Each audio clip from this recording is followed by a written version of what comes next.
ચાલો મિત્રો, chemistry part બરોબર છે, ધોરણ 10 એની અંદર આપણે પહેલો પાઠ છે એ પહેલો પાઠ આપણે આજે ચાલુ કરવાનો છે અને પાઠનું નામ છે રાસાયણિક પ્રક્રિયાઓ અને સમીકરણો, અંગ્રેજીમાં કહીએ તો કેમિકલ રિએક્શન્સ એન્ડ ઇક્વેશન્સ। બરાબર છે। તો આજે રાસાયણિક પ્રક્રિયાઓ છે આના વિશે આપણે આજની તારીખમાં જે મુદ્દા સમજવાના છે તેની અહીંયા ટૂંકી રજૂઆત કરેલી છે। પહેલી તો રોજિંદા જીવનમાં જોવા મળતી કે થતી રાસાયણિક પ્રક્રિયા, આપણે રોજિંદા જીવનમાં કોઈ એવી રાસાયણિક પ્રક્રિયાઓ થાય છે તો એના વિશેની ચર્ચા કરશે। પછી ત્રણ પ્રવૃત્તિ છે બરાબર, એને રિલેટેડ આપણે પ્રશ્નો જોવાના છે અને ત્યાર પછી આ ચોથો પ્રશ્ન જોવાનો છે। એટલે આમ તમે જુઓ તો આજની તારીખમાં આપણે બે પ્રશ્નો બરાબર અને આ પ્રવૃત્તિ રિલેટેડ જે ટૂંકા પ્રશ્નો પરીક્ષાની અંદર પૂછાય છે એ જોવાના છે।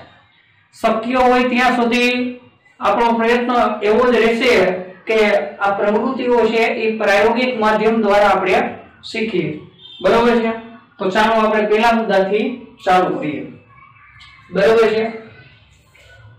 પાઠનું નામ રાસાયણિક પ્રક્રિયાઓ અને સમીકરણ છે, તો આપણે પહેલા જ મુદ્દાથી ચાલુ કરી કે રોજિંદા જીવનમાં જોવા મળતી કે થતી રાસાયણિક પ્રક્રિયા। બરાબર છે। તો હવે આપણને પ્રશ્ન એમ થશે કે રોજિંદા જીવનમાં કઈ રાસાયણિક પ્રક્રિયાઓ થાય, બરાબર?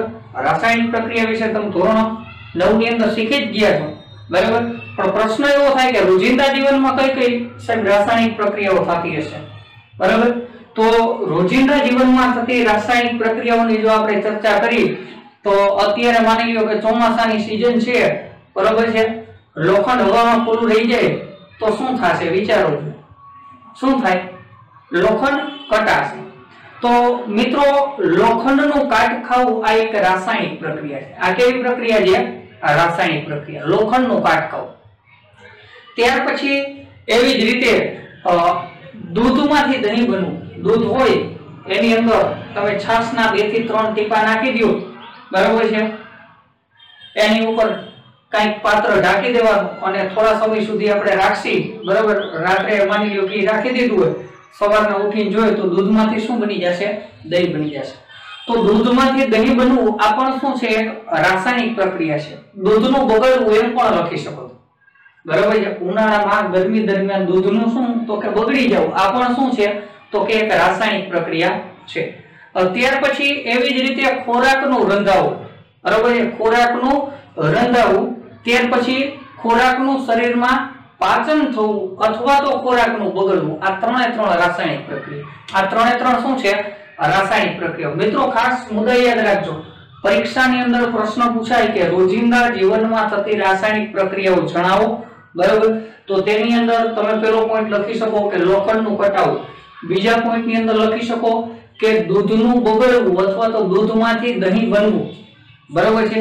ત્રીજા પોઈન્ટની અંદર તમે આ ત્રણે ત્રણ મુદ્દા છે લખી શકો, ખોરાકનું શું તો કે રંધાવું, બરાબર છે, ખોરાકનું શરીરની અંદર પાચન થવું, બરાબર, અને ખોરાકનું બગડવું, આ ત્રણે ત્રણ શું થશે મિત્રો? રાસાયણિક પ્રક્રિયા થશે। કઈ પ્રક્રિયા થશે? રાસાયણિક પ્રક્રિયા। પછી રાસાયણિક પ્રક્રિયાને પ્રકાર છે ઘણા બધા, ઓક્સિડેશન છે, રિડક્શન છે, વિઘટન છે, વિસ્થાપન પ્રક્રિયા છે, બરાબર? આવી ઘણી બધી પ્રક્રિયાઓ, એના વિશે આગળ આપણે ડીપમાં જોવાના જ છીએ। અત્યારે એ પ્રકાર વિશે આપણે સમજતા નથી। અત્યારે માત્ર ને માત્ર રોજિંદા જીવનમાં થતી રાસાયણિક પ્રક્રિયા, તો હજી આપણે રોજિંદા જીવનની અંદર થતી રાસાયણિક પ્રક્રિયાની જો ચર્ચા કરી, બરાબર છે, તો જે દ્રાક્ષ છે એ દ્રાક્ષની અંદરથી એનું આથવણ થઈ અને દારૂ બનવું, ઇથેનોલ બનવું, એટલે દ્રાક્ષનું આથવણ થવું। કેનું આથવણ થવું? દ્રાક્ષનું આથવણ થવું। એવી જ રીતે ઈડલી કે ઢોકળા હોય, બરાબર છે, આપણે બનાવતી વખતે એના ખીરાની અંદર, બરાબર છે, આથો આવવો, આથવણની પ્રક્રિયા, બરાબર છે, આ પણ કેવી તો કે રાસાયણિક પ્રક્રિયા છે। તો મિત્રો, પરીક્ષાની અંદર પ્રશ્ન પૂછાય કે રોજિંદા જીવનમાં જોવા મળતી કે થતી કોઈ પણ 4 રાસાયણિક પ્રક્રિયાઓ જણાવો, તો તમે આમાંથી કોઈ પણ 4 લખી શકો, બરાબર છે। રોજિંદા જીવનમાં, બરાબર છે, જોવા મળતી અથવા તો થતી રાસાયણિક પ્રક્રિયાઓ જણાવો, તો આ જે મેં તમને ઉદાહરણ આપ્યા એ તમામ ઉદાહરણની અંદરથી તમે કોઈ પણ ઉદાહરણ છે એ કોઈ પણ 4 ઉદાહરણ લખી શકો, બરાબર છે। ચાલો હવે આની અંદર આપણે પ્રવૃત્તિ છે એ પ્રવૃત્તિ 1.1 તરફ છે. પ્રવૃત્તિ 1.1 પ્રવૃત્તિ 1.1 શું છે તો કે મેગ્નેશિયમની પટ્ટીનું હવામાં શું કરવું? દહન કરવું. કેનું? મેગ્નેશિયમનું પટ્ટી. હવે મિત્રો ગમે તે પ્રવૃત્તિ કરતા પહેલા બરાબર છે એ પ્રવૃત્તિની અંદર જે તત્વનું નામ આવે ને એ તત્વની આપણને સંજ્ઞા ખબર હોવી જોઈએ. તમારે ધોરણ 9 ની અંદર આવર્ત કોષ્ટક આવતું બરાબર છે, આવર્ત કોષ્ટક ધોરણ 9 માં આવતું, તો આપણને એની સંજ્ઞા ખબર હોવી જોઈએ. તો મેગ્નેશિયમ છે મિત્રો, યાદ રાખજો, એની સંજ્ઞા છે Mg. Mg એટલે મહાત્મા ગાંધી નહીં, Mg એટલે શું થશે? મેગ્નેશિયમ. Mg એટલે શું થશે? મેગ્નેશિયમ. મેગ્નેશિયમની પટ્ટીનું હવામાં આપણે શું કરવું? દહન કરવું. એટલે મેગ્નેશિયમની પટ્ટી લેવાની બરાબર છે, સળગાવવાની, નહીં સળગે બરાબર છે, એને આપણે કાચ પેપરની મદદથી ઘસી બરાબર, પછી આપણે એને સળગાવશી એટલે એનું દહન થશે બરાબર. અને હવે દહન થઈ ગયું, હવે એને રિલેટેડ પ્રશ્ન આપેલા છે, તો પ્રશ્નોના જવાબ આપણે શું કરવાના છે? આપવાના છે. હવે કેટલા એમ કે છે સાહેબ ક્યાં મેગ્નેશિયમની પટ્ટી આપણે લીધી બરાબર છે, ક્યાં ઘસી બરાબર છે, કઈ રીતે ઘસી, કઈ રીતે દહન થયું, કાંઈ આમાં ખબર પડી નહીં બરાબર છે. તો ચાલો આ પ્રવૃત્તિનો મિત્રો આપણે એક વિડિયો છે એ વિડિયો જોઈ બરાબર છે. પ્રયોગ પહેલા જોવાનો છે, એ પ્રવૃત્તિની અંદર નિરીક્ષણ કરવાનું છે શું થાય છે બરાબર છે, અને પછી એ પ્રવૃત્તિ મુજબ આપણે શું કરવાના છે? આ પ્રશ્નોના જવાબ આપવાના. પહેલી વાત તો એ કે જો આ પ્રશ્ન છે, એ પ્રશ્ન આપણે જોઈ લઈએ, મેગ્નેશિયમની પટ્ટી શું કામ લેવામાં આવે બરાબર છે. ત્યાર પછી મેગ્નેશિયમની પટ્ટી શરૂઆતમાં કેવા રંગની હોય છે, ત્યાર પછી મેગ્નેશિયમની પટ્ટી બર્નરની જ્યોતમાં કેવી જ્યોતથી સળગે છે બરાબર છે, ત્યાર પછી વોચ ગ્લાસમાં આપણે રાખ એકઠી કરી છે બરાબર છે, એ રાખ શેની હોય છે, અને ત્યાર પછી મેગ્નેશિયમ ઓક્સાઇડ બનવાની રાસાયણિક પ્રક્રિયા છે એ આપણે શું કરવાની છે? લખવાની છે. તો પહેલા મિત્રો આ વિડિયો જો બરાબર છે, અને પછી છે એ આપણે પ્રશ્નોના જવાબ આપીએ. પહેલા આ વિડિયો જોઈ લો. ચાલો મિત્રો, મેગ્નેશિયમની પટ્ટીને આપણે સળગાવવાનો પ્રયોગ જોઈ છે. ચાલો, જો આ જો છોકરો રહ્યો એ પેલા ચશ્મા પહેરે. ચશ્મા પહેરવાનું કારણ શું? તો કે જગારા મારતી જ્યોતથી સળગે બરોબર છે, અને આંખને નુકસાન ન કરે એટલા માટે ચશ્મા પહેર્યા બરોબર છે. અલે બોલ, આ તો ડોક્ટરની જેમ કપડાં બદલાવે, કાંઈ વાંધો નહીં બરોબર છે. સેફટી છે એ આ પ્રયોગ માટે ખૂબ જ અગત્યની છે, ધ્યાન રાખજો મિત્રો. ચાલો, હવે આ જણ તૈયાર થઈ ગયો છે. આપણે સ્પિરિટ લેમ્પ લીધો અથવા બર્નર પણ લઈ શકો. આપણે ટેક્સ્ટ બુકમાં બર્નર આપેલું છે.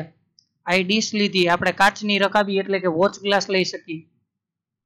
અને આ મેગ્નેશિયમની પટ્ટી જોજો મિત્રો, મેગ્નેશિયમની પટ્ટી શ્વેત રંગની છે. કેવા રંગની છે? શ્વેત રંગની. આ સાણસી લઈ લીધી, બાકસ લઈ લીધી, જેને આપણે માચીસ કહી.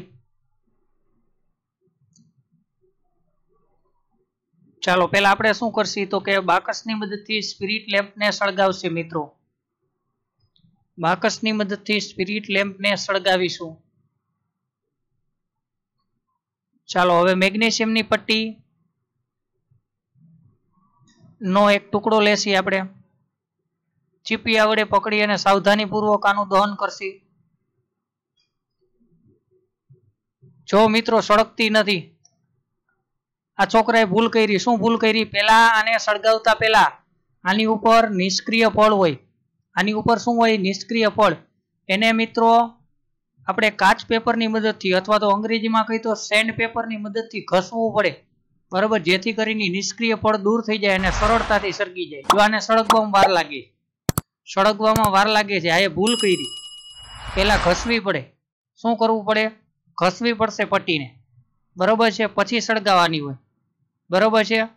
જો હજી આને સળગવામાં વાર લાગે, હજી સળગી નહીં. જો ઘસી નાખી હોત તો અત્યારે સળગી ગઈ હોત. ચાલો, હજી આપણે રાહ જોઈ. ચાલો, જો સળગી, એકદમ જગારા મારતી જ્યોતથી સળગે છે મિત્રો. જો આપણે જેમ ઓલા દિવાળીની અંદર વાયર કરતા હોય કે ફૂલઝર કરતા હોય એવી રીતે જગારા મારતી જ્યોતથી સળગે છે બરોબર છે. અને નીચે આપણે ડીશની અંદર એની જે રાખ બને એ રાખને એકત્રિત કરશી બરોબર છે. જો મિત્રો સળગે છે. હવે આની રાખને આપણે એકત્રિત કરવાની છે. હવે જો ડીશમાં આ રાખ છે એ મેગ્નેશિયમ ઓક્સાઇડની રાખ છે. કેની રાખ છે? મેગ્નેશિયમ ઓક્સાઇડની બરોબર છે। રાખ કેવા રંગની છે જોઈ લ્યો, એક સફેદ રંગની, બરાબર। તો આ સફેદ રંગનો જે મિત્રો પાવડર બન્યો ઈ કેનો પાવડર છે? મેગ્નેશિયમ ઓક્સાઇડનો। ખાસ યાદ રાખજો, સફેદ રંગનો પાવડર આ રાખ કેની છે? મેગ્નેશિયમ ઓક્સાઇડની છે। આ ખાસ કરીને તમારે યાદ રાખવાનું છે મિત્રો। ચાલો હવે બધા જ મિત્રો છે એ વિડિયો જોયો, બરાબર છે, અને વિડિયો ઉપરથી આપણને ખ્યાલ આવી ગયો હશે, બરાબર છે। હવે આપણે એ પ્રવૃત્તિ કર્યા પછી હવે આપણે શું કરશું તો કે પ્રશ્નોના જવાબ આપશું। તો એની અંદર પહેલો પ્રશ્ન આપણે પૂછેલો છે કે મેગ્નેશિયમની પટ્ટી શા માટે લેવામાં આવે છે, બરાબર છે। તો આપણે જવાબમાં લખશી કે મેગ્નેશિયમ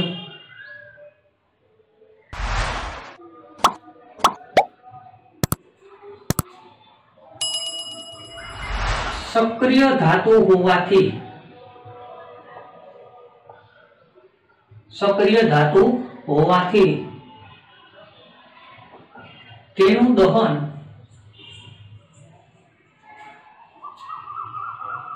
સરળતાથી અને ઝડપથી થાય છે।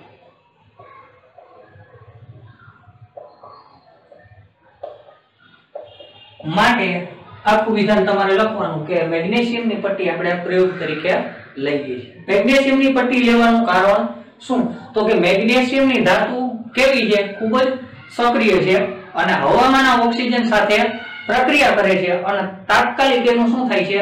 દહન થાય છે। મિત્રો તમે પ્રવૃત્તિમાં જોયું હતું કે મેગ્નેશિયમની પટ્ટી છે ને એ તરત જ સળગી જતી, બરોબર છે। એવી જ રીતે લોખંડની પટ્ટી લેશો તો સળગશે નહીં। શું કામ કે લોખંડ કરતા મેગ્નેશિયમ વધુ સક્રિય ધાતુ છે। લોખંડ કરતા મેગ્નેશિયમ કેવી તો કે વધુ સક્રિય ધાતુ છે, બરોબર છે। ચાલો ત્યાર પછી આપણે જોઈએ એની અંદર કે મેગ્નેશિયમની પટ્ટી શરૂઆતમાં કેવા રંગની હોય છે? તમે જોયું હશે, બરોબર છે, કેવી હોય છે? ચળકાટ ધરાવતી હોય છે। આપણે કાર્ડ પેપરની મદદથી ઘસી હતી, શું કામ કે એની ઉપર પળ જામી ગયું અને જ્યાં સુધી નિષ્ક્રિય પળ હોય ત્યાં સુધી સળગે નહીં, એટલે આપણે શું કર્યું હતું? એને કાર્ડ પેપરની મદદથી અથવા તો સેન્ડ પેપર અંગ્રેજીમાં કહે એની મદદથી આપણે કહીશું, અને આપણે હાવ દેશી ગુજરાતીમાં કહીએ તો કાચ કાગળ, એની મદદથી આપણે એને શું કર્યું? કહીશું। તો આપણે અહીંયા લખીએ કે મેગ્નેશિયમની પટ્ટી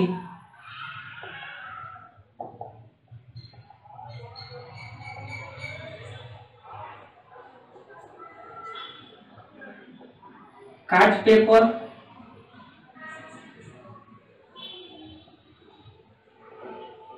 મદદથી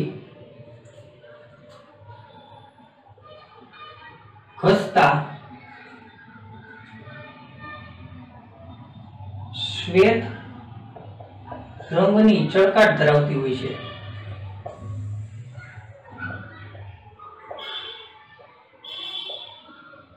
કેવી હોય છે તો કે શ્વેત રંગની અને ચળકાટ ધરાવતી, એટલે કે સફેદ રંગની, બરાબર છે, લગભગ સફેદ જેવો રંગ આપણને દેખાય અને કેવી તો કે ચળકાટ ધરાવતી હોય છે, બરાબર છે। હાલો હવે મેગ્નેશિયમની પટ્ટી આપણે સળગાવી, બરાબર છે, ત્યારે કેવી જ્યોતથી સળગે? આપણે તમને પ્રવૃત્તિમાં ચશ્મા પહેરવાના કીધા, બરાબર છે, તમે જોવો એ પ્રવૃત્તિની અંદર પ્રવૃત્તિ ફરીથી જો ધ્યાનપૂર્વક ન જોયું પાછી જોઈ લેજો, એની અંદર ચશ્મા પહેર્યા હતા, બરાબર, અને તમારે ટેક્સ્ટ બુકમાં લખેલું છે કે આ પ્રવૃત્તિ શિક્ષકની હાજરીમાં કરવાની, બરાબર છે। શું કામ કે એકદમ સક્રિય ધાતુ છે અને જગરા મારતી જ્યોતથી સળગે, આંખમાં નુકસાન કરે, બરાબર। તો જવાબ આની અંદર જ આવી ગયો મિત્રો, બરાબર। આપણે જવાબમાં લખશી કે મેગ્નેશિયમની પટ્ટી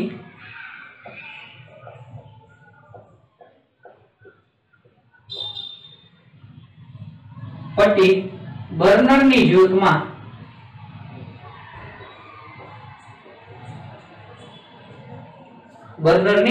જ્યોતમાં શ્વેત ઝગારા મારતી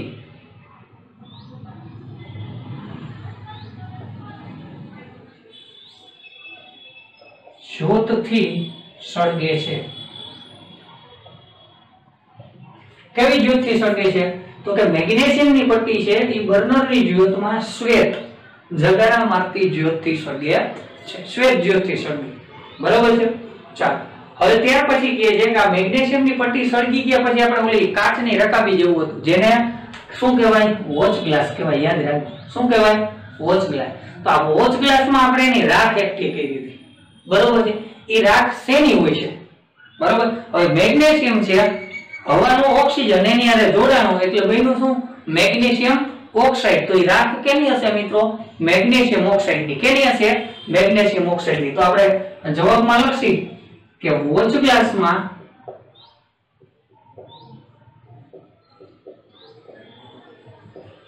એકઠી થતી રાખ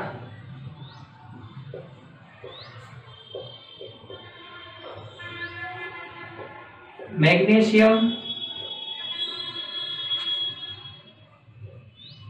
ઓક્સાઇડ ની. બરોબર છે. Magnesium oxide. પણ હવે આ કૌંસમાં આપણે એનું અણુસૂત્ર યાદ રાખવું જોઈશે. બરોબર. તો એને આપણે કહીએ છીએ MgO ની હોય છે. રાખ કેની હોય છે? મેગ્નેશિયમ ઓક્સાઇડ ની. કેની રાખ હશે? મેગ્નેશિયમ ઓક્સાઇડ ની. અને ત્યાર પછી છેલ્લો પ્રશ્ન છે કે મેગ્નેશિયમ ઓક્સાઇડ બનવાની રાસાયણિક પ્રક્રિયા લખો. ચાલો મિત્રો રાસાયણિક પ્રક્રિયા. હવે તમને આ ખબર છે કે મેગ્નેશિયમની પટ્ટી એટલે સંકેતમાં આપણે કહીએ Mg. બરાબર છે. અને મેગ્નેશિયમની પટ્ટી કયા સ્વરૂપમાં હશે? ઘન સ્વરૂપમાં. તો નાનકડો આપણે અહીંયા S લખશું. S એટલે સોલિડ. સોલિડ મતલબ ઘન. અહીંયા ભૌતિક અવસ્થા દર્શાવી તમે 9મા ધોરણમાં શીખી ગયા. ત્યાર પછી આવશે પ્લસ. હાલો પ્રક્રિયા કેની હારે કરી હતી? બરાબર છે. એટલે એમ કે સાહેબ સળગાવી આપણે ક્યાં પ્રક્રિયા કરી? તો મિત્રો દહન થવું એ હવાનું ઓક્સિજન એની હારે જોડાય છે. બરાબર. રાસાયણિક પ્રક્રિયા જ છે. બરાબર. તો અહીંયા ધ્યાન રાખજો કેની હારે રાસાયણિક પ્રક્રિયા થઈ છે? ઓક્સિજન હારે O2. બરાબર છે. અને ઓક્સિજન અહીંયા કેવા સ્વરૂપમાં છે? વાયુના સ્વરૂપમાં. બરાબર. તો નાનકડો આપણે અહીંયા G લખી. G મતલબ શું થશે મિત્રો? ગેસ. ગેસ એટલે વાયુ. બરાબર. તો આ મેગ્નેશિયમ વત્તા ઓક્સિજન રાસાયણિક પ્રક્રિયા થાય અને પ્રક્રિયા થાય એટલે બનશે શું? તો કે MgO મેગ્નેશિયમ ઓક્સાઇડ જે આપણને રાખ મળી હતી અને એ ઘન સ્વરૂપમાં હોય તો આપણે અહીં લખીએ S. પણ હવે મિત્રો જો અહીંયા એક ખાસ સમજવા જેવું છે. બરાબર છે કે અહીંયા ઓક્સિજનના બે પરમાણુ અહીંયા એક જ એક ગયો ક્યાં? બરાબર. દળ સંચયનો નિયમ એવું કહે છે કે રાસાયણિક પ્રક્રિયા દરમિયાન કોઈ પણ નવા પરમાણુ ઉત્પન્ન થતા નથી, નાશ થતા નથી. અહીંયા ઓક્સિજન બે હોય તો અહીંયા બે જ હોય. બરાબર. પણ અહીંયા તો કેટલા છે? અહીંયા ઓક્સિજન જોવો જોઈએ એક જ છે. બરાબર. તો અહીંયા બે છે તો અહીંયા બે હોવાય તો બે આપણે કરવા. તો મિત્રો આને જ કહેવાય રાસાયણિક સમીકરણનું સંતુલન, જે આપણે આગળ શીખવાના છે. પણ અહીંયા હું સાચું સંતુલિત સમીકરણ લખું છું જે તમારે ટેક્સ્ટ બુકમાં નથી લખેલું. બરોબર છે. તો સાચું સંતુલિત સમીકરણ તમારે પરીક્ષામાં પૂછાય તો આ લખવાનું છે કે 2Mg O2 એટલે રાસાયણિક પ્રક્રિયા થઈ અને શું થશે? 2MgO. એટલે મેગ્નેશિયમ ના બે પરમાણુ અને ઓક્સિજન ના બે પરમાણુ અથવા તો ઓક્સિજન નો એક અણુ આ બંને વચ્ચે રાસાયણિક પ્રક્રિયા થઈ અને શું બને છે? તો કે 2MgO એટલે કે મેગ્નેશિયમ ઓક્સાઇડ ના બે અણુનું નિર્માણ થાય છે. કેના? મેગ્નેશિયમ ઓક્સાઇડ ના બે અણુ. આને આપણે શું કહીએ છીએ? Mg એટલે શું થશે? મેગ્નેશિયમ. આને આપણે શું કહીએ મિત્રો? ઓક્સિજન. અને એવી જ રીતે આને શું કહીએ? Magnesium oxide. શું કહે છે? Magnesium oxide. તો અહીંયા પ્રવૃત્તિ 1 આપણી શું થઈ? પૂર્ણ થઈ. હવે પ્રવૃત્તિ 2.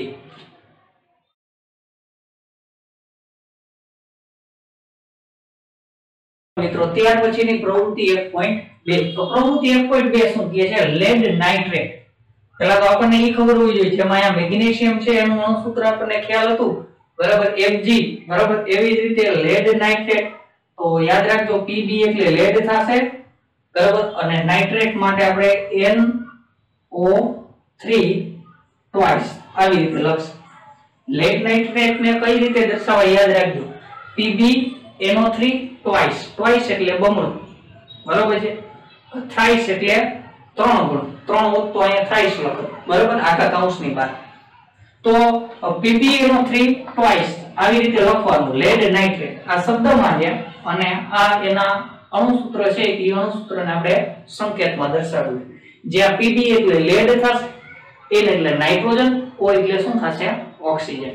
બરાબર. અને NO3 એને નાઇટ્રેટ કહેવાય. આ નાઇટ્રેટના આ બે અણુ છે ઈ આ લેડ ની સાથે જોડાય એટલે PbNO3 ટ્વાઇસ લેડ નાઇટ્રેટ બને. અને એક આવે છે પોટેશિયમ આયોડાઇડ. પોટેશિયમ આયોડાઇડ એટલે Ki. એને આપણે કહીએ પોટેશિયમ આયોડાઇડ. Ki એટલે શું થશે? Potassium iodide. તો લેડ નાઇટ્રેટ અને પોટેશિયમ આયોડાઇડ વચ્ચે થતી રાસાયણિક પ્રક્રિયા આપણે શું કરવાની છે? સમજવાની છે. બરાબર? તો પહેલા તો આપણે શું કરશું તો કે એક કસનળીની અંદર લેડ નાઇટ્રેટ છે બરાબર છે એનું દ્રાવણ બનાવશું અને લેશું. બીજી કસનળીની અંદર પોટેશિયમ આયોડાઇડ એનું દ્રાવણ બનાવશું અને લેશી. પછી બરાબર આપણે શું કરશું તો કે લેડ નાઇટ્રેટ નું દ્રાવણ પોટેશિયમ આયોડાઇડ ની કસનળીમાં અથવા તો પોટેશિયમ આયોડાઇડ નું દ્રાવણ લેડ નાઇટ્રેટ ની કસનળીમાં શું કરવાનું? ઉમેરવાનું. પછી આમ હલાવવાનું. જો કઈ રાસાયણિક પ્રક્રિયા થઈ, કઈ તમને ફેરફાર દેખાણો બરાબર છે? હા દેખાણો તો આની અંદર લખવાનું. બરાબર છે? તો ચાલો લખવાનું ચાલુ કરીએ. વળી પાછું તમે એમ કહેશો સાહેબ કાંઈ દેખાણું નહીં. બરાબર છે? તો વળી પાછી આપણે પ્રવૃત્તિ જે આ કરી બરાબર છે એનો વિડિયો હું તમને બતાવું છું, પછી આપણે પ્રશ્નનો શું આપશે? જવાબ આપશે. ચાલો મિત્રો પ્રવૃત્તિ 1.2 કરીએ આપણે. કસનળી લીધી સાહેબે બરોબર છે. ચાલો હવે આપણે વાત કરી હતી કે લેડ નાઇટ્રેટ નું દ્રાવણ બનાવવાનું છે બરોબર છે. તો લેડ નાઇટ્રેટ નો સાહેબે સફેદ પાવડર છે એ પાવડર હવે કસનળીની અંદર ભરે છે. પાવડર મિત્રો શેનો છે? લેડ નાઇટ્રેટ નો. કેવા રંગનો છે? સફેદ રંગનો. બરોબર છે. સફેદ રંગનો પાવડર કસનળીમાં લીધો. હવે એની અંદર પાણી ઉમેર્યું અને દ્રાવણ બનાવ્યું. મિત્રો આ દ્રાવણ કેનું છે? આ દ્રાવણ લેડ નાઇટ્રેટ નું. લેડ નાઇટ્રેટ નું અણુસૂત્ર થશે PbNO3 ટ્વાઇસ. લેડ નાઇટ્રેટ નું અણુસૂત્ર થશે PbNO3 ટ્વાઇસ. ચાલો લેડ નાઇટ્રેટ નું દ્રાવણ બનાવી નાખ્યું છે સાહેબે બરોબર છે. લેડ નાઇટ્રેટ નું દ્રાવણ. હવે આવી જ રીતે આપણે હજી એક દ્રાવણની જરૂર પડશે. હજી એક દ્રાવણની જરૂર પડશે પોટેશિયમ આયોડાઇડ. મિત્રો પોટેશિયમ આયોડાઇડ નું દ્રાવણ, ખાસ કરીને દ્રાવણનો રંગ જુઓ કેવો છે બરોબર છે. જો પોટેશિયમ આયોડાઇડ બનાવે છે એનું દ્રાવણ, એનો પણ પાવડર છે અને એનું દ્રાવણ કેવા રંગનું હશે એ આપણે કહેવાનું છે બરોબર. શું કામ કે પ્રવૃત્તિમાં આપણને મિત્રો દ્રાવણનો રંગ પણ પૂછે છે. જેમ લેડ નાઇટ્રેટના દ્રાવણનો રંગ સફેદ હતો એવી રીતે પોટેશિયમ આયોડાઇડનું સાહેબ દ્રાવણ બનાવે છે. ચાલો પોટેશિયમ આયોડાઇડનો પાવડર કસનળીમાં નાખી બરોબર છે.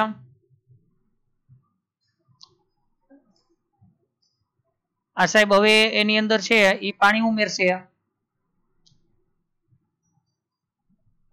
ચાલો પાણી ઉમેર્યું અને દ્રાવણ બનાવ્યું પોટેશિયમ આયોડાઇડનું. જો મિત્રો આનો રંગ સફેદ નથી, પાણી જેવો જ છે એટલે રંગવિહીન કહેવાય. લેડ નાઇટ્રેટ સફેદ રંગ અને પોટેશિયમ ની આપણે વાત કરી બરાબર. પોટેશિયમ આયોડાઇડ એ પાણી જેવા રંગનું છે બરાબર છે. બંનેનો રંગ જોઈ લેજો. ચાલો આ રંગવિહીન છે બરાબર. પોટેશિયમ આયોડાઇડ કેવું છે મિત્રો? રંગવિહીન, પાણી જેવું. એની અંદર કોઈ રંગ છે નહીં. હવે આ બંને દ્રાવણ છે. હવે આપણે આને મિક્સ કરશી બરાબર છે. લેડ નાઇટ્રેટના દ્રાવણની અંદર આપણે મિત્રો શું કરીએ છીએ તો કે પોટેશિયમ આયોડાઇડ નું દ્રાવણ નાખ્યું. જો રંગ બદલી ગયો. શું થયો? રંગ બદલો. કેવા રંગનો થયો? પીળા રંગનો. ચાલો પ્રશ્ન નંબર 1. તમે પ્રવૃત્તિ જોઈએ જ છે. લેડ નાઇટ્રેટ નો પાવડર પહેલા કેવા રંગનો હતો? જેનું આપણે દ્રાવણ બનાવ્યું બરાબર. પાવડર કેવા રંગનો હતો? સફેદ બરાબર. આપણે શું લખી? શ્વેત. તો અહીંયા લખી કે લેડ નાઇટ્રેટ ના પાવડર નો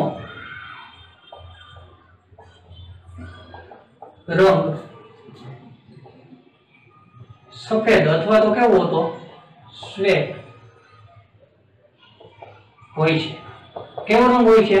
તો કે સફેદ અથવા તો શ્વેત. પછી આપણે શું કર્યું હતું તો કે પાવડર કસનળીમાં નાખ્યો, થોડું પાણી નાખી અને એનું દ્રાવણ બનેલું. ત્યાર પછી બીજી કસનળીમાં એક દ્રાવણ હતું, તમને ખ્યાલ હોય તો, બરાબર. શેનું હતું? પોટેશિયમ આયોડાઇડનું. ઈ કેવા રંગનો હતો? રંગ જ નહોતો, પાણી જેવું જ હતું, તો એને રંગવિહીન કહેવાય. મિત્રો એને શું કહેવાય? રંગવિહીન. તો અહીંયા બીજા પ્રશ્નનો જવાબ, પ્રશ્ન એ જ પૂછે છે કે પોટેશિયમ આયોડાઇડના જલીય દ્રાવણનો રંગ કેવો હોય છે? તો એ કેવો હોય છે? રંગવિહીન. બરાબર. તો અહીંયા આપણે લખીએ કે પોટેશિયમ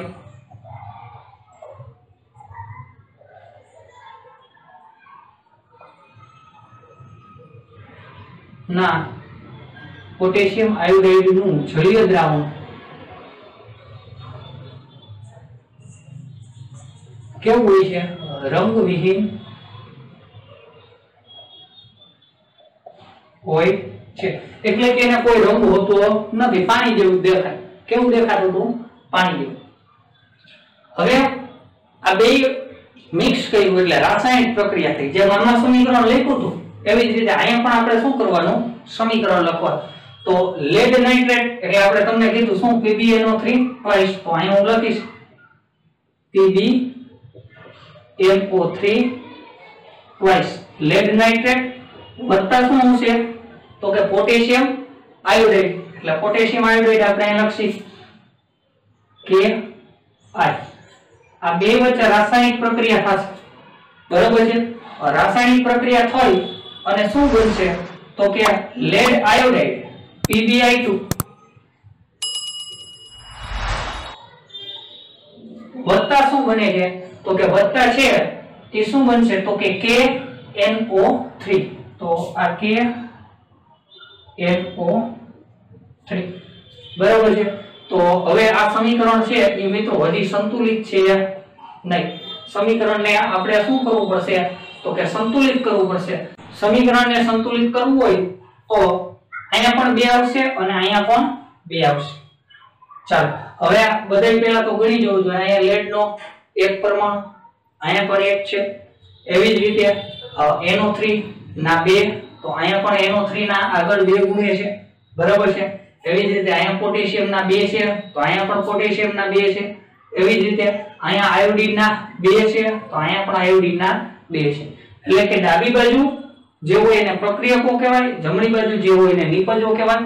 આ બંનેમાં પરમાણુઓની સંખ્યા, જે તે તત્વના પરમાણુઓની સંખ્યા કેવી રહેવી જોઈએ? સમાન રહેવી જોઈએ. બરાબર. આ કોણ કહે છે? દર સંચયનો નિયમ. બરાબર. તો હવે PbNO3 ટ્વાઇસ આ પાવડરના સ્વરૂપમાં હતું, એટલે કે સોલિડ ઘન સ્વરૂપે હતું.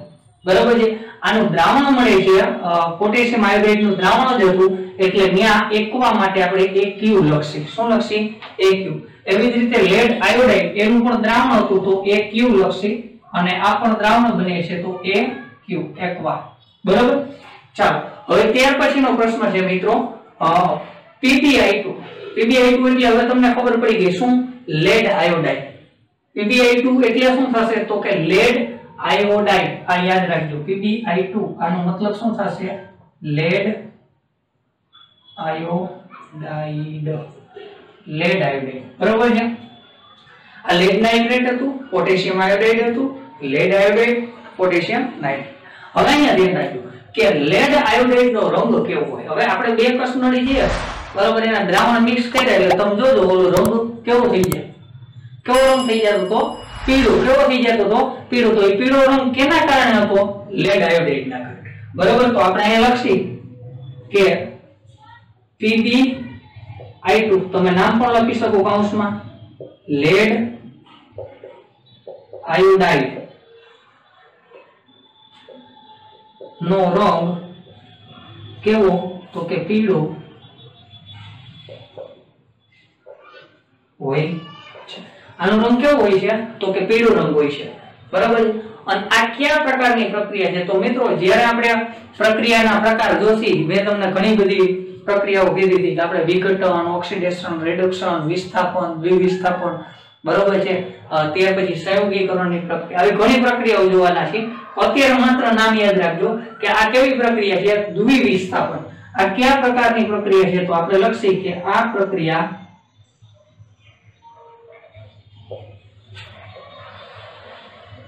દ્વિવિસ્થાપન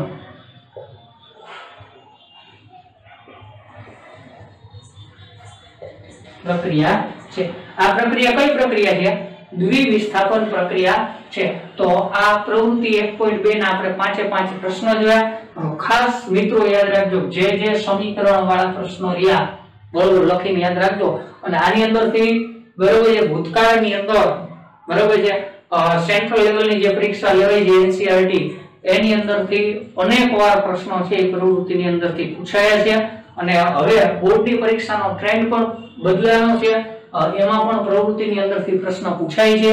એટલા માટે કેમેસ્ટ્રી પાર્ટની અંદર આપણે પ્રવૃત્તિ છે એ પ્રવૃત્તિના પ્રશ્નો પણ આપણે જોતા જઈએ છીએ અને પ્રવૃત્તિ પણ કરાવતા જઈએ છીએ બરોબર છે। ચાલો મિત્રો, ત્યાર પછી પ્રવૃત્તિ 1.3। તો પ્રવૃત્તિ 1.3 શું કહે છે જોવું જોઈએ આપણે। પ્રવૃત્તિ 1.2 પ્રવૃત્તિ 1.3 ઝિંક ધાતુ બરાબર। મેં તમને પહેલા જ કીધું કે જેની આપણે પ્રવૃત્તિ કરવાની હોય એની સંજ્ઞા તત્વની આપણને ખબર હોવી જોઈએ। તો અહીં ઝિંક તત્વ છે, ધાતુ તત્વ છે, તો ઝિંક ધાતુ તત્વ એની સંજ્ઞા છે Zn। Zn એટલે ઝિંક, અને ગુજરાતીમાં ઝિંક એટલે જસત થાય। કઈ ધાતુ થશે? જસત। કઈ ધાતુ થશે? જસત। હવે આ જસતને આપણે મંદ સલ્ફ્યુરિક એસિડ, તો મિત્રો યાદ રાખજો કે સલ્ફ્યુરિક એસિડ આને કહેવાય રસાયણોનો રાજા। શું કહેવાય? રસાયણોનો રાજા। જેમ જંગલનો રાજા સિંહ કહેવાય બરોબર છે, પક્ષીઓનો રાજા બરાબર છે, એવી જ રીતે તમે ભણી ગયા છો ફળોનો રાજા કેરી, આવું પ્રાઇમરીમાં ભણી ગયા છો એમ બરાબર। રસાયણોનો રાજા એટલે શું થશે? કિંગ ઓફ કેમિકલ એટલે સલ્ફ્યુરિક એસિડ। આનું અણુસૂત્ર યાદ રાખજો મિત્રો, H2SO4। H2SO4 એટલે કયો એસિડ થશે? Sulphuric acid. કયો એસિડ થશે? Sulphuric acid. ત્યાર પછી મંદ હાઇડ્રોક્લોરિક એસિડ। તો હાઇડ્રોક્લોરિક એસિડ જે આપણા જઠરમાં હોય, આપણે બાયોલોજી વાળા પાર્ટમાં પણ ભણશે બરાબર છે। હાઇડ્રોક્લોરિક એસિડ એટલે એને આપણે શું તો કે HCl વડે દર્શાવી, HCl બરાબર છે, હાઇડ્રોક્લોરિક એસિડ। યાદ રાખજો Zn એટલે ઝિંક બરાબર, ગુજરાતીમાં શું કહેવાય? જસત।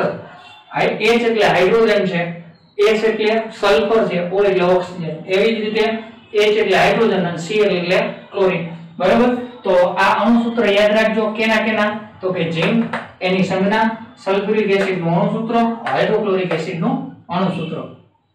તો આ ઝિંક ધાતુનો ટુકડો એને કાં તો આપણે સલ્ફ્યુરિક એસિડની અંદર નાખશી, એક એસિડ ભરેલો કોનિકલ ફ્લાસ્ક હશે એની અંદર નાખશી। કોનિકલ ફ્લાસ્ક એટલે મિત્રો આપણે હમણાં પ્રવૃત્તિ છે એની અંદર જોશી બરાબર, આવા પ્રકારનું પાત્ર હોય એને કોનિકલ ફ્લાસ્ક કહેવાય। પછી હવે પ્રવૃત્તિ કરવા માટે આપણી પાસે જે પાત્ર હોય લઈ શકીએ બરાબર છે, પણ આ ટેક્સ્ટ બુકમાં કોનિકલ ફ્લાસ્ક આપેલું છે, પ્રશ્નોમાં ઈ આપેલું છે, આપણે ઈ લખવાનું બરાબર। બાકી પાત્રો કાચનું ગમે તે લઈ શકીએ આપણે બરાબર છે। અને આ ખાસ પ્રવૃત્તિ દરેક પ્રવૃત્તિઓની આકૃતિ છે બરાબર છે, એકવાર દોરી નાખવી બરાબર છે, પૂછાતું નથી હજી સુધી કોઈ દી આવા પ્રશ્ન પૂછે છે બરાબર છે, આકૃતિ કોઈ દિવસ હજી સુધી પૂછાણી નથી। હાલો હવે શું કરવાનું છે તો કે મિત્રો એક કોનિકલ ફ્લાસ્ક લેવાનો બરાબર છે। હવે એની અંદર છે એ આપણે શું તો કે બેમાંથી ગમે તે એક એસિડ લેશે બરાબર છે। અહીંયા માની લો કે આપણને જો આના વચ્ચેની પ્રક્રિયા આપણને પૂછેલી છે, તો આપણે હાઇડ્રોક્લોરિક એસિડ લઈએ। કયો એસિડ લઈએ? Hydrochloric acid. તો હાઇડ્રોક્લોરિક એસિડ એટલે HCl, આની અંદર આપણે HCl હાઇડ્રોક્લોરિક એસિડ ભરી દેશું અને એની અંદર આપણે ઝિંકના ટુકડા નાખશું। કેના ટુકડા નાખશું? ઝિંકના ટુકડા। અને હવે આની અંદર જોવાનું કઈ પ્રક્રિયા થાય છે તો કે હા થઈ બરાબર છે, પ્રક્રિયા થાય છે। તો હવે એના આધારે પ્રશ્નના જવાબ બરાબર, કેટલા એમ કે છે સાહેબ આપણને તો કઈ દેખાણું નહીં, તો પાછો વિડિયો આપણે પ્રવૃત્તિ કરી બરાબર, અને પછી પ્રશ્નોના જવાબ દેવાના। સલ્ફ્યુરિક એસિડ છે તો H2SO4 આની અંદર બરોબર છે, કસ્ટડીમાં આપણે થોડુંક લીધું સલ્ફ્યુરિક એસિડ બરોબર છે મિત્રો। ચાલો હવે એની અંદર ઝિંક એટલે જસત ધાતુ બરોબર છે, જસત ધાતુ આ એના ટુકડા છે જસત ધાતુના બરોબર છે। જસત ધાતુના ટુકડા આપણે ઉમેરી છીએ, જો શું થાય છે? પરપોટા ઉત્પન્ન થાય છે, જો દેખાય છે આપણી ભાષામાં કઈ તો બુડબુડિયા નીકળ્યા બરોબર। આ પરપોટા કેના છે તો કે હાઇડ્રોજન વાયુના। કેના છે? હાઇડ્રોજન વાયુના। કયો વાયુ ઉત્પન્ન થાય છે મિત્રો? હાઇડ્રોજન વાયુ। ખાસ યાદ રાખજો મિત્રો, કયો વાયુ ઉત્પન્ન થાય છે અહીંયા? હાઇડ્રોજન વાયુ। હાઇડ્રોજન વાયુના પરપોટા છે એ ઉત્પન્ન થાય ક્યારે? તો કે ઝિંક ધાતુ આપણે H2SO4 એટલે કે સલ્ફ્યુરિક એસિડમાં ઉમેરીએ ત્યારે બરોબર છે। ચાલો જો પરપોટા નીકળ્યા તો જો હવે એની અંદર આપણે પ્રવૃત્તિ જોઈએ તો ઝીંક ટુકડાની આસપાસ આપણને શું તો કે પરપોટા ઉત્પન્ન થતા હોય મિત્રો એવું દેખાશે, બરાબર. તો ઈ પરપોટા કેના છે? હાઇડ્રોજન વાયુના. કેના છે? હાઇડ્રોજન વાયુના. એટલે કે અહીંયા હાઇડ્રોજન વાયુ ઉત્પન્ન થાય છે. કયો વાયુ ઉત્પન્ન થાય છે? હાઇડ્રોજન. તો આપણે અહીં લખી કે ઝીંકના ટુકડાની આસપાસ, ઝીંકના ટુકડાની આસપાસ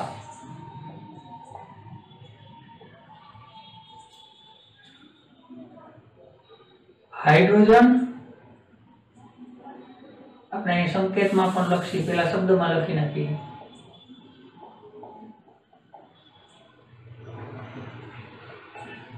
વાયુ, હાઇડ્રોજન વાયુ ના પરપોટા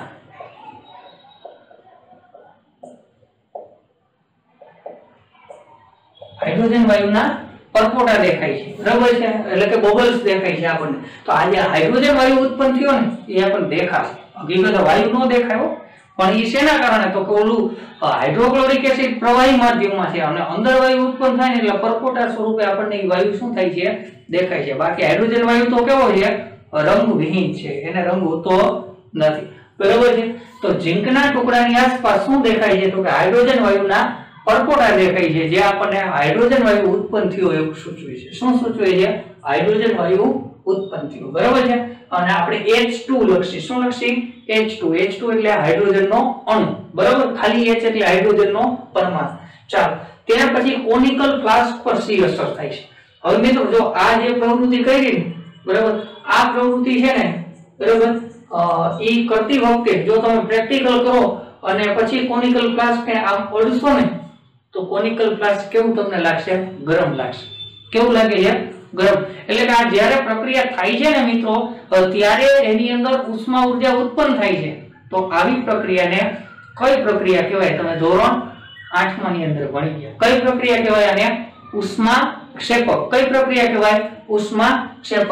તો આપણે અહીંયા લખી કે કોનિકલ ફ્લાસ્ક ઉપર શું અસર થાય છે? તો પહેલા તો આપણે લખી કે કોનિકલ ફ્લાસ્ક શું થાય છે? ગરમ થાય છે. તો અહીંયા આપણે લખી કે ઝીંકના ટુકડાની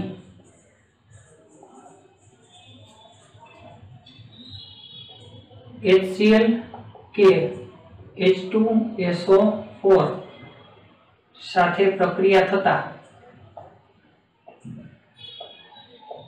કોનિકલ ફ્લાસ્ક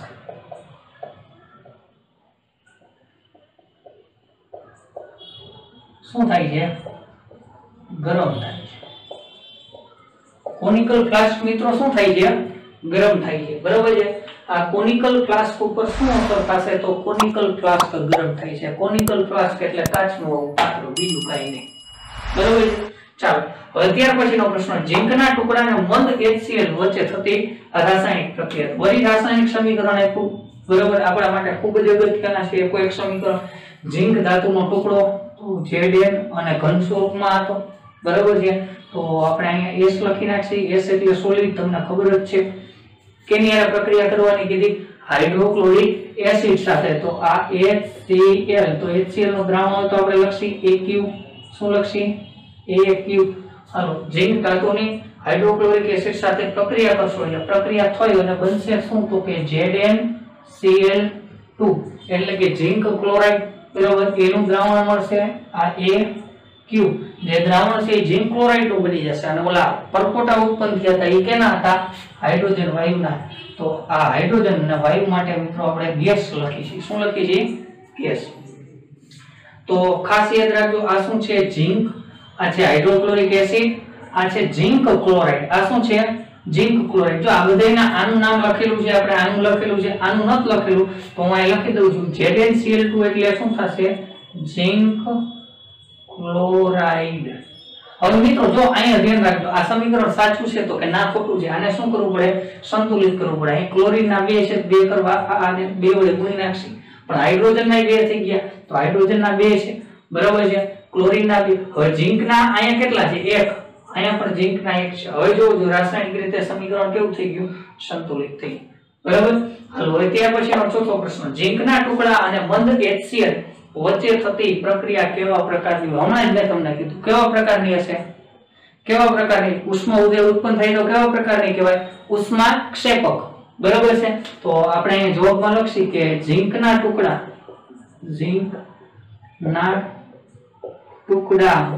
અને મંદ HCl વચ્ચે થતી પ્રક્રિયા, બરાબર છે, કેવી પ્રક્રિયા છે? ઉષ્માક્ષેપક પ્રક્રિયા છે. કેવી પ્રક્રિયા છે મિત્રો? ઉષ્માક્ષેપક પ્રક્રિયા છે. અને તમને બધાને ખ્યાલ હશે કે ઉષ્માક્ષેપક પ્રક્રિયા કેને કહેવાય? તો કે જે રાસાયણિક પ્રક્રિયા દરમિયાન ઉષ્મા ઉર્જા ઉત્પન્ન થાય તો એને શું કહેવાય? ઉષ્માક્ષેપક પ્રક્રિયા. બરાબર છે? અને જો ઉષ્માનું શોષણ થતું એટલે કે ઉષ્મા દેવી પડે તો એ યાદ રાખજો, એને શું કહેવાય? ઉષ્મા શોષક પ્રક્રિયા. એને શું કહેવાય? ઉષ્મા શોષક. ગરમ થાય એની મેળે પ્રક્રિયા થાય ત્યારે તો ઉષ્માક્ષેપક, અને આપણે ગરમ કરવું પડે તો એને શું કહે છે? ઉષ્મા શોષક. ચાલો મિત્રો, હવે ત્યાર પછીનો છેલ્લો મુદ્દો આપણે જોવાનો છે કે રાસાયણિક પ્રક્રિયા દરમિયાન કેવા કેવા ફેરફારો થાય છે. તો યાદ રાખજો, રાસાયણિક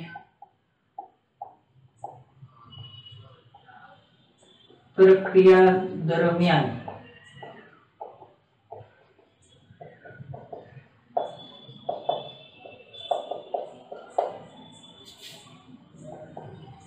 કેવા કેવા ફેરફારો થાય છે. તો આપણે પહેલી વાત તો એ કરી, રાસાયણિક પ્રક્રિયા જ્યારે આપણે કરતા હોય ને ત્યારે અવસ્થા બદલે. બરાબર છે? શું થાય? અવસ્થા બદલે. એટલે આપણને વળી એમ થાય કે આ અવસ્થા એટલે હું યુવા અવસ્થા ગઈઢા થઈ જાય? ના. અહીંયા આપણે 9મા ધોરણમાં 5 અવસ્થા ભણ્યા હતા.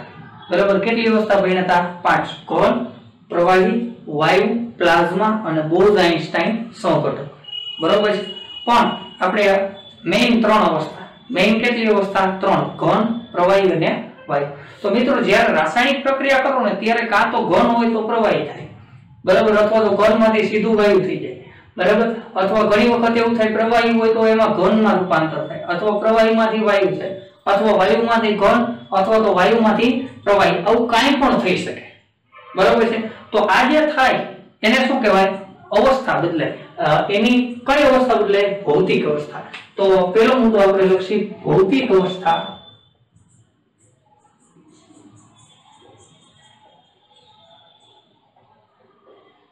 પહેલો ફેરફાર કયો? તો કે કાં તો ભૌતિક અવસ્થા બદલાય. શું બદલાશે? ભૌતિક અવસ્થા બદલાશે. મિત્રો જુઓ, ભૌતિક અવસ્થાની વાત કરીએ તો પહેલા આપણે ઓલી મેગ્નેશિયમની પટ્ટી પહેલી પ્રવૃત્તિ યાદ કરો છો, સળગાઈ. પહેલા કેવી હતી? તો કે એકદમ લચીલી હતી. બરાબર છે? વાળો એમ વળે એમ હતી. જ્યારે એનું દહન કર્યું ત્યારે પાવડર બની ગયો. ભૌતિક અવસ્થા એની શું થઈ? ચેન્જ થઈ. બરાબર? તો ભૌતિક અવસ્થા એની શું થાય છે? બદલાય છે. બીજો મુદ્દો, તો આપણે એક બીજી પ્રવૃત્તિ કરી હતી, તમને ખબર તો, લેડ નાઇટ્રેટ અને પોટેશિયમ આયોડાઇડ આના દ્રાવણ વચ્ચે કંઈક પ્રક્રિયા થતી હતી. બરાબર? અને પ્રક્રિયા થઈને આપણને ખ્યાલ છે કંઈક બન્યું હતું. શું બન્યું હતું? KI2. એટલે પ્રક્રિયા થઈને શું બન્યું હતું? PbI2. જેને શું કહેતા હતા આપણે? Lead iodide. અને આ દ્રાવણ તમને ખબર હોય તો આપણે બે કસનળીનું દ્રાવણ મિક્સ કર્યું ને એટલે રંગ કેવો થયો હતો? પીળો થઈ ગયો. રંગ કેવો થઈ ગયો તો? પીળો રંગ થઈ ગયો તો. બરાબર છે? એટલે ખાસ યાદ રાખજો કે રંગ પરિવર્તન આવે. શું આવે? રંગ પરિવર્તન. જ્યારે રાસાયણિક પ્રક્રિયા થાય ત્યારે શું આવે? રંગ પરિવર્તન. એટલે કાં તો ભૌતિક અવસ્થા બદલાય અથવા તો શું થાય? રંગ પરિવર્તન થાય. અથવા તો શું થશે? રંગ પરિવર્તન થાય. ત્યાર પછીની આપણે વાત કરી. બરાબર છે? તો બીજી ચર્ચા કરીએ એની અંદર કે કાં તો ભૌતિક અવસ્થા બદલાશે અથવા તો શું થશે?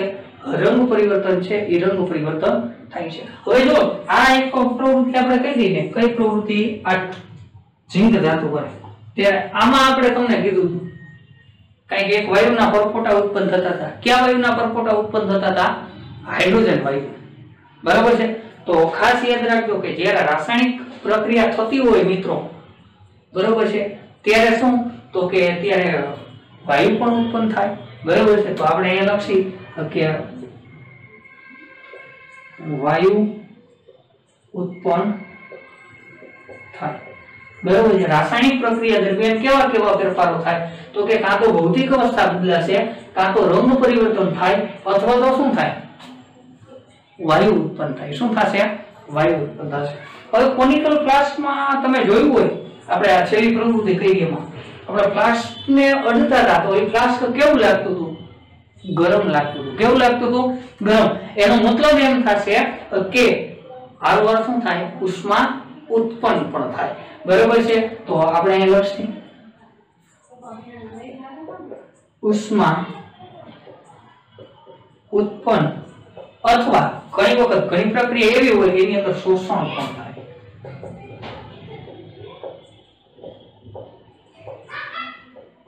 બરાબર છે? ઉષ્મા છે એ ઉષ્મા ઉર્જા ઉત્પન્ન થાય અથવા તો શું થશે? શોષણ થાય। તો મુખ્ય મિત્રો આ જે ચાર ફેરફારો છે એ ચાર ફેરફારો તમારે શું કરવાના? યાદ રાખવાના। બે ગુણની અંદર પરીક્ષાની અંદર પૂછાઈ શકે કે રાસાયણિક પ્રક્રિયા દરમિયાન કેવા કેવા ફેરફારો થાય।